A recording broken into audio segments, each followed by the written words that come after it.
Kembali lagi di Amsyar. Amsyar apa ya? Siap, lupa. Amsyar bawa baik Ganjar dan ya, orang yang dekat Indonesia pasti udah tahu dia nih siapa. Aku selalu tengok dia nih. Aduh hai, memanglah dia kesukaan saya lebih. Kalau nak saya, yang mana nih? Yang ni kot ngaya teman sekolah. Mungkin tak kau Want to qualify as a legal professional at the nation's #1 law school? Come to us at BAC campus. Jujur aja gue nggak bakal kaget ya gue. Gue inget ya kayak, aduh, please dong, samping gue jangan yang aneh-aneh. Halo, Salkan. Nama gue Daryl. Nama lu siapa ya? Nah, gue gak tahu ya ini cuma di sekolah gue atau di sekolah lain kayak gini juga. Cuman dulu pas SD, SMP, SMK, tempat duduk kita tuh di kelas selalu diatur gitu. Dan dulu tuh ya pengalaman lu di sekolah, pahit, manis, asam asinnya, itu tuh kayak 50% ditentuin sama siapa yang duduk semeja sama lu, dan 70%-nya lagi ditentuin sama siapa guru MTK lu. Dan dulu guru MTK gue tuh kayak galak banget tuh ya guys. Jadi gue sering bolos dan ya bisa tahu lah, gue bisa tahu. Biasanya di sekolah gue tuh ada 2 jenis aturan tempat duduknya. Kalau gurunya lagi rajin, kelasnya kayak dibagi 2, cewek cowok, terus gurunya bakal kayak nentuin kita duduk sama siapa. Dan gua nggak tahu ya ini cuma di kelas gua atau apa, tapi setiap kali gurunya milihin pasangan tempat duduk ya, oke, Adi duduk sama Intan ya, pasti gitu ya, satu kelas tuh langsung kayak cie, Adi sekarang sama Intan guys, wow. Cie. Terus kalau misalkan gurunya lagi malas, itu tuh tempat duduknya cuma diatur berdasarkan alfabet aja gitu ya. Jadi yang nama depannya huruf A paling depan dan yang Z paling belakang. Dan gua jujur lebih benci yang kayak gini daripada yang tadi. Kenapa? Anggap aja ada anak yang matanya minus, namanya Zevanya. Nah, sekarang kita harus berharap nama belakangnya Zevanya itu Uchiha, karena dia bakal butuh sharing dan buat ngeliat dari belakang kelas gitu. Dan karena aturan itu, dalam masa sekolah gua jadi terpaksa berteman dengan beberapa individu yang menarik. Waktu gua kelas 1, tempat duduk kita diatur sama guru, dan gua duduk sama cewek yang sebut aja nama palsunya Rena. Nah, kalau misalkan gua disuruh secara baik-baik ngejelasin si Rena ini tuh orangnya kayak gimana, ya, Rena ini tuh teman ya psikopat. Kayak jujur ya, kalau misalkan 2-3 tahun lagi dari sekarang gua didatengin sama kepolisian, sama wartawan, mereka pengen bikin dokumenter gitu tentang pembunuh sadis yang baru ketangkep gitu ya, nanyain dulu pas sekolah si Rena tuh orangnya kayak gimana, ya jujur aja gua nggak bakal kaget ya. Gue inget ya, kayak baru 1 mingguan ya, gua disuruh duduk di samping dia. Kita kan waktu itu lagi di kelas ya, dan waktu itu gua lagi di bawah meja nyariin penghapus gue yang jatuh. Nah, di lantai gua ketemu ikat rambut gitu, warnanya merah, terus kayak ada dekorasi stroberi, skip kemerdekaan. Dan hari itu tuh si Rena lupa bawa pensil warna dia. Dia nanya kan ke teman di meja depan, meja belakang, terus ya nggak ada yang mau minjemin gitu. Dan gua bisa aja sih minjemin ke dia, cuman ya aduh, dia aja selama ini jahat ke gua, yege. Tapi gue yang selama ini sering nonton anime sama kartun di Space Tune sudah diajar kalau misalkan orang itu tidak ada yang jahat, semua manusia itu pasti punya kebaikan dalam dirinya. Dan kalau ada orang jahat, tinggal lu ajak ngomong aja, 1 episode tar juga jadi. Jadi gue pinjemin pensil gue ke Rena. Siapa tahu kalau gue baikin dia bisa jadi baik sama gue kan. Tapi lu tahu apa? Dia gak pakai terima kasih. Dia langsung ngambil pensil warna gua dan langsung dipakai sama dia. Terus parahnya nih ya, kan pensil warna gua kecil ya. Jadi kalau misalkan gua pengen pakai warna merah, terus dia juga pengen pakai warna merah, kita harus ganti-gantian gitu. Dan dia udah minjem gak tahu diri gitu, langsung dia ambil banyak pensil gua. Jadi pas gua butuh warnanya tuh, gua kayak mesti nungguin dia selesai dulu gitu. Udah gitu dia ngilangin pensil warna krem gua. Mana gua belum selesai kan warnain kulit orangnya. Jadi terpaksa gua kulit orang akhirnya pakai warna merah ngewarnainnya. Pembina upacara gue jadi balbon gara-gara dia. Tapi untungnya gue nggak lama ya duduk sama si Rena ini. Kayak setiap 3 bulan dirombak tempat duduknya sama gurunya. Dan teman duduk gue yang berikutnya tuh kayak biasa aja sih ya, nggak ada yang menarik amat. Sampai gue sekitar kelas 5 atau 6 SD, ada anak pindahan masuk ke sekolah gua, cewek, sebut aja nama palsunya Fanny, dan dia diatur duduk di samping gua. Dan awalnya gua kayak gak banyak masalah ya sama dia, tapi ya dia orangnya agak aneh. Gue inget dia pernah ketahuan nyontek pas ulangan, terus dia nangis depan satu kelas gitu. Abis itu yang agak jijik, gue inget dia tuh dulu pernah ngelap ingus pakai roknya dan gue nggak tahu kenapa, tapi sampai sekarang tuh itu kayak hal yang gue inget dari dia. Terus gue nggak tahu ya ini bener atau enggak, gue cuma denger rumor doang. Tapi kata temen gue yang punya teman di sekolah lamanya si Fanny ini, dia tuh pindah sekolah gara-gara ketahuan korupsi duit kas pas jadi bendahara. Dan ya sekali lagi gue nggak tahu ya ini bener atau enggak, cuman rumor aja gitu dari temen gue. Tapi ya jujur aja ya, selain itu sebenarnya nggak banyak masalah sih sama dia. Sampai langsung mual parah, sakit. Ini dia ngedek langsung kelewat salto break dance bolak-balik. Dan oke, besoknya gue hilang, minggu depan jasadnya bulan, gak mungkin gitu ya. Gitu kenapa gue kesakitan. Tapi gue yang cowok aja ya, gue nggak mungkin gitu. Gue ngeliat temen gue yang cewek ketika mereka lagi di prank sama biologi tiap bulan, gak mungkin gitu ya. Ketika mereka lagi kesakitan, gue bilang, "Dih, najis, cengeng lu." Kalau gue sampai ngomong kayak gitu ke temen gue, besoknya gue hilang, minggu depan jasadnya ketemu di bawah kolong jembatan. Jadi ya semenjak itu gue juga jadi kayak rada benci gitu ya sama dia. Untungnya pas gue SMP kita sedikit lebih dibebasin duduknya. Sebenarnya masih diatur ya, dibagi cewek cowok kayak biasa, cuman kita kayak pindah-pindah aja gitu suka kita. Dan kayaknya gurunya juga udah terlalu capek gitu ngaturnya. Jadi ya kecuali kalau misalkan yang lagi ngajar tuh guru killer, ya kita bisa duduk seenaknya lah ya. Dan pas SMP gue duduk bareng teman gue yang cowok, namanya bilang aja Andes. Nah, gue mau kasih tau lo dulu nih. Dulu pas SMP, gue tuh bawa semua buku cetak yang gue punya. Soalnya dulu tuh gue malas banget nyusun buku pagi-pagi, jadi ya gue bawa aja semuanya. Tas gue lumayan gede, dan karena gue bawa semua buku cetak, itu tuh tas berat banget. Mungkin tuh gue sekarang pendek gara-gara dulu sering bawa tas berat gini ya. Kayaknya tuh dulu kalau gue nggak pakai tas berat gini, sekarang udah 170 meter kali tinggi gue. Jadi ya waktu itu lagi jam istirahat, dan gue lagi duduk bareng 3 teman gue waktu itu. Si Andes duduknya di samping gue, terus di depan kita ada 2 teman gue lagi, bilang aja namanya Billy sama Edo. Gue lagi makan waktu itu, terus temen gue si Andes lagi bercandaan sama si Billy dan Edo. Gue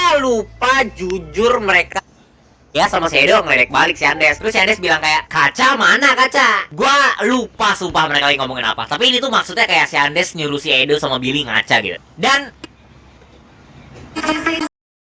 Ya Allah, ini kelihatan. gua lupa sumpah mereka lagi ngomongin apa. Tapi ini tuh maksudnya kayak si Andes nyuruh si Edo sama Billy ngaca gitu. Dan sabar Des, sabar. Kacanya bentar lagi bakal datang. Karena abis Andes ngomong kayak gitu, si Edo ngambil tas gua yang tadi dilempar sama si Andes. Terus dia sama Billy bareng gitu ya ngelempar tas gua balik ke Andes. Dan dari yang gue lihat tuh mereka kayak pakai tenaga maksimal gitu ya. Soalnya tas gua kan berat banget ya. Dan oke, gua harus ingetin sekali lagi nih ya, seberapa beratnya itu tas. Gua bawa semua buku sekolah gue di tas itu. Dan saking beratnya, gue tuh abis dianterin ke sekolah, gue sering minta bapak gue bantuin bawa tasnya ke kelas gue. Dan bapak gue aja tuh komplain gitu, kalau tasnya itu berat banget. Oke, kita balik ke Edo sama Billy ngelempar tas gue sekuat tenaga. Nah, itu tas gue langsung terbang ke stratosfer. Dan untungnya itu tuh tas gak kena si Andes. Nah, suenya itu tas kena pembatas jendela di kelas gua. Dan gua nggak bercanda ya, itu tuh satu kelas langsung gempa. Suara itu kayak ada bom meledak. Dan itu tuh tas gua langsung pecahin 4 dari 6 jendela yang ada di kelas. Dan lu bayangin coba, gua yang dari tadi lagi makan biskuit kan, gua cuma ngeliatin temen gua bercandaan, terus mereka ngelempar tas gua. Dan sekarang tas gua kayak baru aja ngehancurin setengah kelas. Terus si Andes yang tadi nanyain kaca mana kaca, akhirnya dapat kaca, pecahan kaca. Dan untungnya dia nggak kenapa-napa ya, cuman kayak jidatnya luka dikit gitu kebaret sama serpihan kaca. Dan itu tuh satu kelas langsung ngeliatin kita semua. Dan kan lagi jam istirahat ya, untungnya gak ada orang di dekat bagian luarnya jendela, soalnya itu kayak banyak banget pecahan kaca di lantai. Terus anak-anak dari kelas lain dan guru langsung pada dateng gitu. Si Edo sama Billy langsung dimarahin abis-abisan. Udah bukan disuruh ke ruang BP lagi, tapi mereka langsung disuruh ketemu kepala sekolah. Orang tua itu sampai dipanggil gitu, disuruh ganti rugi setahu gue. Dan si Andes langsung disuruh ke UKS buat jaga-jaga, takutnya kalau misalnya ada luka lain yang gak kelihatan gitu. Dan itu kan tas gue ya, untungnya gue nggak kena marah sama sekali, cuman robek dikit doang tas gue. Dan gue inget gara-gara itu ya, circle gue tuh di kelas jadi bahan omongan banget sama sekolah. Tapi ya gue nggak terlalu peduli sih soalnya Jadi ya kayak 2-3 minggu sambil nunggu itu jendela dibenerin tuh ya. Itu tuh pas jam sekolah gua tuh digoreng gitu ya sama matahari dalam kelas. Dan aduh suek banget itu tuh, kelas gua jadi panas banget. Sumpah mana nggak ada AC kan. Jadi ya karena itu sih inget pengalaman yang ini. Dan oke, itu aja dulu videonya. Thank you banget ya buat Dasi Gantung yang udah mau ngebantuin voice karakter teman gua. Dan karena gua udah lama nggak Q&A, kita Q&A aja dulu sebentar. Fawas Thunder nanya, Oke.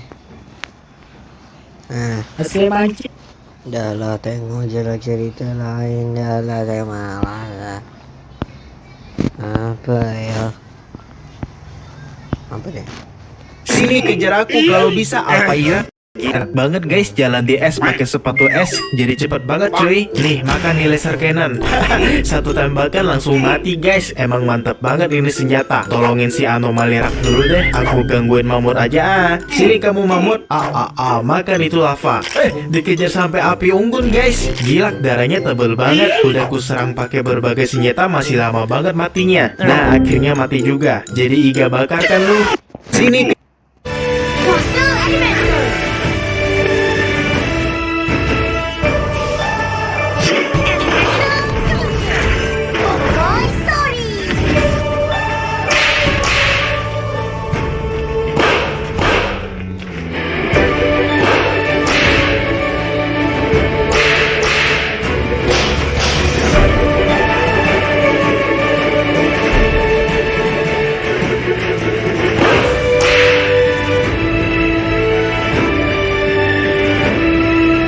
Sebentar lagi libur sekolah. Mending kamu jual.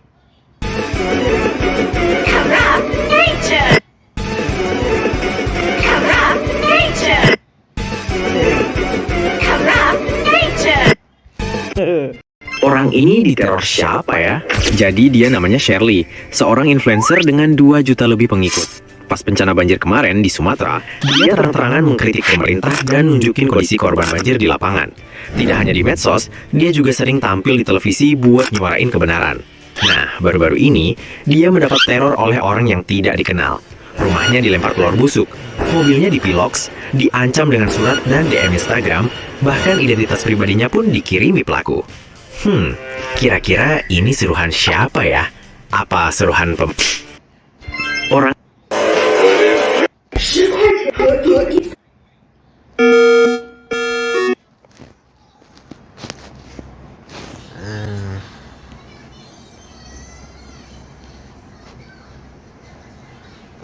Oh ya. Tak kisah lah bateri udah berapa. Tinggal 1 ke apa ke. Emang saya udah kisah. Siap ya guys. Video random saya naik 168 cok. Ini posting saya juga ya. Tapi posting pertama saya apa ya?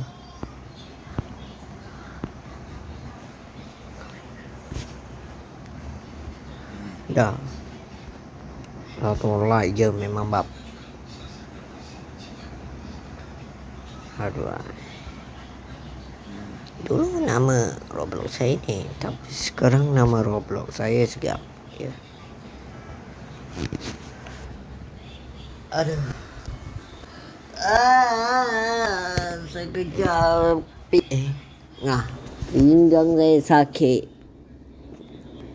Macam nenek-nenek. Dah.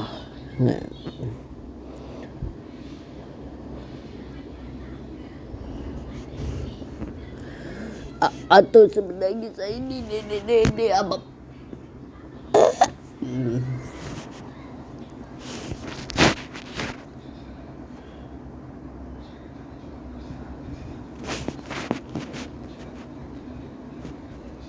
Aduh. Nah ni nama saya Ultra. Tapi ya ni, tapi sekejap ni kalau korang apa nih tulis Ultra